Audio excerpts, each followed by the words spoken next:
Magandang hapon. So, sila natin yung tanim natin na may isang buwan ng strawberry. Ito na sila. Yung nabili natin na runners galing Baguio. So, ito may nakikita akong isang nag-dye back. Yan. Yan, tuyo na yung soil nila kasi sa hapon lang tayo nakakapunta. At medyo dinadamo na rin. Nakakatuwa naman kasi mahigit isang buwan pa lang sila. Bloom na sila. Yan. Mahigit isang buwan, yan na ang result nung mga runners natin na galing Baguio. So, mga healthy na sila. Yan, flowering, fruity na. Yan. Nakikita nyo, karamihan sa kanila ay nag-set na ng flower and fruits. So, yan naman, hindi naman natin yan patutuloyin. Kapag tayo nagtanim ng mga strawberry, kapag first fruiting, first flowering, tinatanggal yan para mag-stable or mag-focus yung strawberry natin sa growth development kasi masyado pa siyang bata para magbunga. Kaya niyan patuloyin yung mga bunga na to, lalaki yan. Tapos ang problema, may stress yung mother plant. So, ang ganda kahit na may isang buwan pa lang, mamamatay si mother plant pagkatapos niyang mamunga.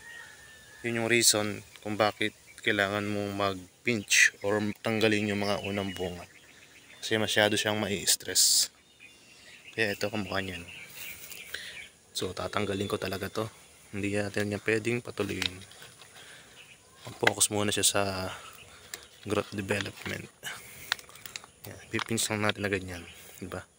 Kahit sobrang healthy ng halaman, kung first fruiting, mas maiging alisin na naman natin para sa halaman din yan.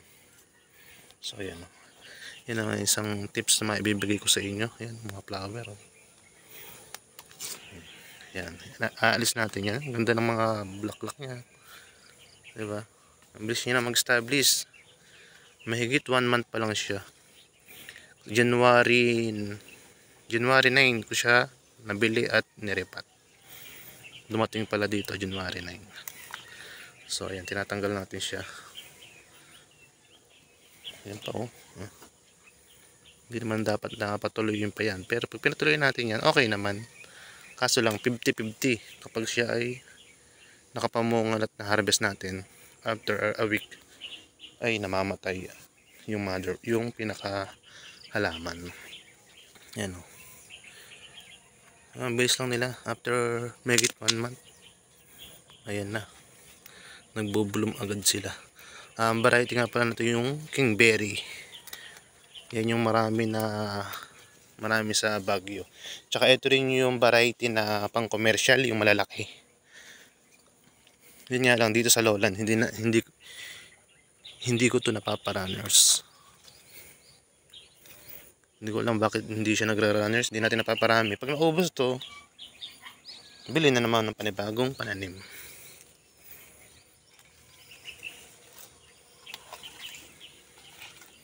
So yan sila. Ganda na nila. Nakakatuwa lang din talagang alagaan pag nakuha mo na yung pag-alaga sa kanila. So yun yung mga nakuha natin. Kailangan mag-pinch kapag first fruiting. Yan, tanggalin ang mga old leaves. So yun lang today's tips. Thank you.